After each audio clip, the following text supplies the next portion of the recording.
Hello and I welcome you all to world affairs. मैं हूं प्रशांत Dhawan. Now life में काफ़ी बार आपने पढ़ा होगा कोल्ड वॉर के बारे में। कोल्ड वॉर स्टार्ट हुई थी 1947 में और 1991 तक ये चली।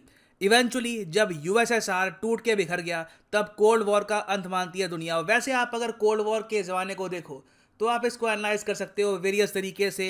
मिलिट्री स्ट्रगल थी अपने आप में काफ़ी जगह, रीजन में इन्फ्लुएंस की यहाँ पर बात की जा रही थी, मगर इन दी एंड कोल्ड वॉर को आप अगर एनालाइज करो तो यहाँ पे दो आइडियोलॉजीज के बीच में लड़ाई चल रही थी। एक तो था कैपिटलिज्म जिसको फॉलो कर रहा था यूएसए और वेस्टर्न यूरोप, दूसरी तरफ था कम्युनिज्म जिसको प्राइमरली प्रमोट कर रहा था उस वक्त यूएसएसआर।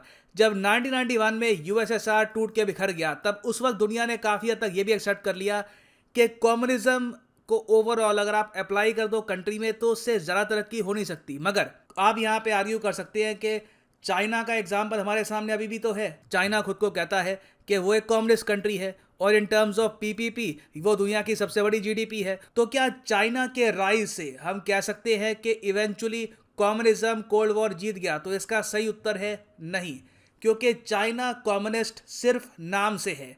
चाइना में आपको प्राइवेट कंपनीज बिल्कुल मिलेंगी। भारत में हम लोग जो शाओमी के फ़ोन यूज़ करते हैं, OnePlus 1 के फ़ोन यूज़ करते हैं, ये सब सरकारी कंपनीज के फ़ोन तो है नहीं, ये सब चाइनीज़ प्राइवेट कंपनीज के फ़ोन हैं। उसके अलावा भी आप अगर देखो हर सेक्टर में, स्पेस के सेक्टर में, डिफेंस सेक्टर में, चाइना में आपको आज के समय मिलेंगी प्राइवेट कंपनीज। मगर चाइना का जो कैपिटलिज्म है वो एक डिफरेंट फॉर्म ऑफ कैपिटलिज्म है। चाइना ने बेसिकली कैपिटलिज्म को, पूंजीवाद को अपनी तरफ से ढालकर इसको री इन्वेंट किया। इन्होंने यहाँ पर बना दिया चाइनीज स्टेट कैपिटलिज्म, जहाँ पर चाइनीज कम्युनिस्ट पार्टी टॉप पे है, मगर वो प्राइवेट बिजनेसेस को भी यहाँ पर अलाउ करेंगे। हाँ, अगर कोई आदमी बहुत सारा पैसा कमा गया और चाइनीज कम्युनिस्ट पार्टी के अगेंस्ट एक भी स्टेटमेंट दे दी तो उसको Chinese communist party with in a few months बर्बाद कर देगी। For example Jack Ma.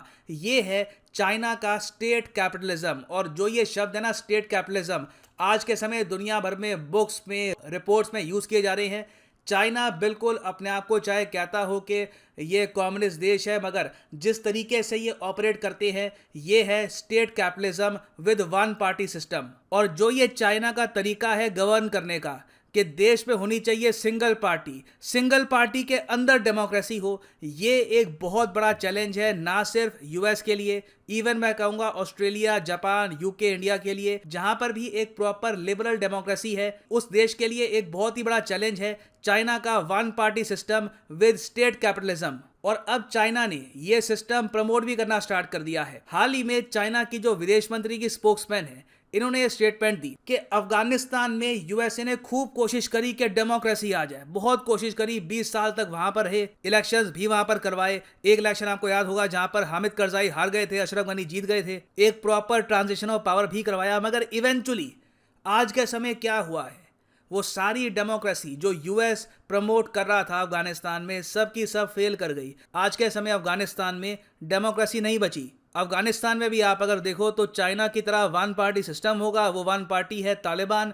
Of course वो लोग कह रहे हैं कि हम शरिया कानून यहाँ पर लागू करेंगे, मगर मेन पॉइंट यहाँ पर यह है कि अफगानिस्तान में डेमोक्रेसी की हार हुई है और चाइना इस हार को बहुत ज़्यादा प्रमोट कर रहा है। चाइना यहाँ पर यह कह रहा है कि अफगानिस्तान में जो हुआ उसको देखकर हम ये कह सकते हैं कि डेमोक्रेसी कोका कोला नहीं है। ये by the way official statement है by the Chinese foreign office. इन्होंने ये कहा है कि democracy is not coca cola, कि इसका फॉर्मूला सिर्फ निकालता है यूएसए और दुनिया भर में कहीं भी इसको आप भेज दो टेस्ट आपको सेम ही मिलेगा। और फिर आगे चाइना ने यह भी कहा है कि अब कई देश हैं दुनिया भर में जो प्रेफर करते हैं बीजिंग की सोडा ड्रिंक। ये यहाँ पर सिंबोलिज्म में कह रहे हैं कि चाइना का जो स्टाइल ऑफ गवर्नेंस है ये सिस्टम कई देश प्रेफर कर रहे हैं। हर जगह जो ये डेमोक्रेसी यूएस प्रीच कर रहा है कंट्रीज उसको एक्सेप्ट नहीं करेंगी।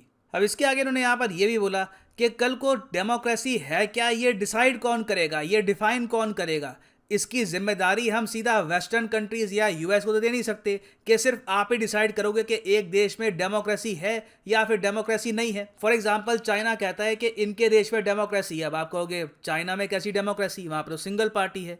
चाइना ये कहता है कि हमारे यहाँ हाँ बिल्कुल सिंगल पार्टी है, मगर उस पार्टी को कोई आम इंसान भी ज्वाइन कर सकता है और जैसे जैसे वो ऊपर जाएगा उसको इंटरनल वोट चाहिए होंगे, चाइनीज कम्युनिस्ट पार्टी के लोगों को मनाना होगा, लोगों को अपने साथ लेना होगा। तो चाइनीज कम्युनिस्ट पार्टी के अंदर वोटिंग होती है, डेमोक्रेसी होती है। और आप देखोगे काफ़ी बार आपने इमेज देखी होगी कि शी जिनपिंग वोट डाल रहे हैं, चाइना के पार्लियामेंट में बाकी जो लोग हैं वो वोट डाल रहे होते हैं। तो चाइना वहाँ पर यह कहता है कि हमारे यहाँ डेमोक्रेसी है। हाँ, मगर यूएस ये कहता है कि जब तक देश के हर नागरिक को वोट डालने का अधिकार ना हो तब तक उसको हम प्रॉपर डेमोक्रेसी नहीं कहेंगे। और वोटर के पास प्रॉपर ऑप्शंस भी होनी चाहिए पॉलिटिकल पार्टीज की, ये भी बहुत ही इंपॉर्टेंट है for a proper democracy. China यहाँ पर यह कहता है कि यह सिस्टम हमारे हिसाब से ठीक नहीं है। आगे इन्होंने यहाँ पर यह भी ऐड किया है कि इन लोगों के हिसाब से प्रॉपर डेमोक्रेसी है जो अपने लोगों को रोजगार, खाना, घर ये सब प्रॉपरली प्रोवाइड कर सके, उनकी जो बेसिक नीड्स है वो पूरी कर सके, चाहे एक बार को उनके पास फ्रीडम इतनी ज़्यादा ना भी हो। तो अफगानिस्तान में जो भी हुआ है उसको चाइना ने प्रॉपरली इस्तेमाल किया है यूएसए को टारगेट करने के लिए, क्योंकि आपको पता होगा कि जो बाइडन बहुत ही जल्द होस्ट करने वाले हैं डेमोक्रेसी समिट। और यहाँ पे आप देख पाओगे ये यूएस के व्हाइट हाउस का कटआउट है, व्हाइट हाउस की वेबसाइट का कटआउट है, president Biden to convene leader summit for democracy. Now Biden ये चाहते हैं कि दुनिया भर में जो भी डेमोक्रेटिक देश हैं, जो at least on paper proper democracies हैं, ये सब इकट्ठा आए, बातचीत करें डेमोक्रेसीज के बारे में, और इन द फ्यूचर हम दुनिया भर में डेमोक्रेसी फैला कैसे सकते हैं ये भी डिस्कस करें। अब यहाँ पे आप एक क्वेश्चन पूछ सकते हैं कि यूएस डेमोक्रेसी को इतना प्रमोट करता क्यों है, इसका रीज़न क्या है। देखिए, इसका रीज़न बहुत ही सिंपल है। यूएस की जो फॉरेन पॉलिसी है उसमें उन्होंने क्लियरली लिखा है कि यूएस डेमोक्रेसी को सपोर्ट करेगा। ये लोग ये मानते हैं कि डेमोक्रेटिक कंट्रीज़ के साथ यूएस के रिलेशंस अपने आप काफ़ी हद तक इंप्रूव हो जाते हैं, क्योंकि लाइक माइंडेड थॉट प्रोसेस होता है। वेरास जो अथॉरिटेरियन स्टेट्स हैं, जो वन पार्टी स्टेट्स हैं, उन कंट्रीज़ के साथ ना यूएस ना कोई और कंट्री प्रॉपरली लंबे समय तक नेगोशिएट कर पाएगा। और जो बाइडन का जो ये समिट है ये इस टाइम होना बहुत ही इंपॉर्टेंट है, क्योंकि चाइना यहाँ पर ठीक कह रहा है अपनी तरफ। इनका जो सिस्टम है कि देश में सिंगल पार्टी रखो, सिंगल पार्टी के अंदर इलेक्शन करो और प्राइवेट कंपनीज को भी अलाउ कर दो। ज़रूरी नहीं है कि फुल ऑन आपको कम्युनिज्म अडॉप्ट करना होगा। ये सिस्टम कई कंट्रीज़ को भारा है। फॉर एग्जांपल रिसेंटली पाकिस्तान के पीएम ने स्टेटमेंट दी। मैं ये कहूँगा पिछले 10 साल में पाकिस्तान के इतिहास में ये स्टेटमेंट सबसे बड़ी है, और पाकिस्तान का फ्यूचर आपको इस स्टेटमेंट में दिखेगा। इमरान खान ने यह कहा था कि चाइना ने दुनिया को एक ऑल्टरनेटिव दे दिया है टू वेस्टर्न डेमोक्रेसी, और इन्होंने यहाँ पर प्रशंसा भी करी चाइनीज सिस्टम की। इमरान खान ने ऑन रिकॉर्ड कहा था कि जो चाइनीज सिस्टम है ये बेटर है, ये बेहतर है देन इलेक्टोरल डेमोक्रेसी। और कोई बड़ी बात नहीं है कि इन द फ्यूचर आपको पाकिस्तान में चाइना स्टाइल सिस्टम दिखे।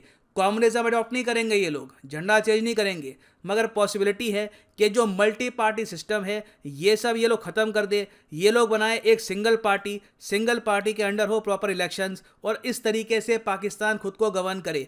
इसमें देखो इन लोगों को फ़ायदा ये होगा कि पॉलिसी सेम चलेगी। डेमोक्रेसीज में सबसे बड़ी प्रॉब्लम यही होती है कि प्रेसिडेंट या प्राइम मिनिस्टर जब बदलता है तब साथ ही साथ पॉलिसी भी काफ़ी हद तक बदल जाती है। अब for example doctor Manmohan Singh ji की पाकिस्तान को लेकर कंप्लीटली डिफरेंट फॉरेन पॉलिसी थी। हमारे देश पे 26/11 हो गया, अजमल कसाब कंफर्म हो गया कि पाकिस्तान का है, तब भी इंडिया ने दिखाया रिस्ट्रेंट।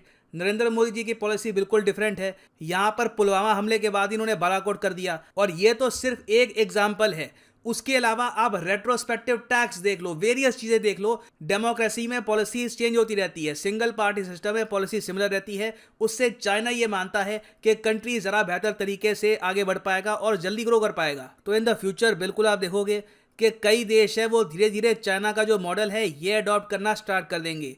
ये मैं कहूँगा सदी का सबसे बड़ा चैलेंज है यूएसए को, क्योंकि यूएसएसआर का इशू यहाँ पर यह था कि जो इनका स्टाइल ऑफ गवर्नेंस था कि कंप्लीट कम्युनिज्म, प्राइवेट कंपनीज को अलाउ नहीं करना, कम्युनिस्ट आइडियोलॉजी ही फॉलो करनी है प्रॉपर तरीके से, इससे कई कंट्रीज में प्रॉस्पेरिटी नहीं हो पा रही थी। चाइना ने यहाँ पर कैपिटलिज्म और कम्युनिज्म का जो मिक्सचर बना दिया है, ये कई देश इन द फ्यूचर एक्सेप्ट कर सकते हैं। और जैसे जैसे कंट्रीज जो ये स्टेट कैपिटलिज्म है ये एक्सेप्ट करेगी, चाइना का जो ओवरऑल प्रभाव है ये भी आप देखोगे दुनिया में बढ़ता हुआ। ना यहाँ पे आप पूछ सकते हैं ठीक है, अभी के लिए तो मैंने आपको ये बता दिया कि चाइना यहाँ पर क्या कह रहा है, बाइडन का जो डेमोक्रेसी समिट है उसका रीज़न क्या है, वो सब अपनी जगह है। मगर क्या चाइना यहाँ पर ठीक है? क्या जो इनका ये वन पार्टी सिस्टम है ये जेन्युइनली ज़रा इफेक्टिव है? देखिए, वन पार्टी सिस्टम के साथ एक बहुत ही बड़ा रिस्क आता है। रिस्क यहाँ पर यह है कि अगर आपने वन पार्टी सिस्टम लागू कर दिया और आपकी इकोनॉमिक पॉलिसीज प्रॉपर तरीके से सक्सेसफुल नहीं हो पाई, आपने अपनी देश में गरीबी या फिर भुखमरी या जो भी प्रॉब्लम्स है ये रिमूव नहीं करी और लोग बहुत ज़्यादा डिससेटिस्फाइड हो गए सरकार से, तो उसके बाद होगा सीधा तख्ता पलट और उस टाइम देश टूट भी सकता है। इंडिया का देखो केस यहाँ पर ये है, सरकार हमने चुनी, 5 साल तक देखा ये लोग क्या करते हैं, 5 साल के बाद उनका हम रिव्यू कर सकते हैं। सरकार को या तो हम रिमूव कर सकते हैं या फिर सरकार को हम कर सकते हैं कंटिन्यू।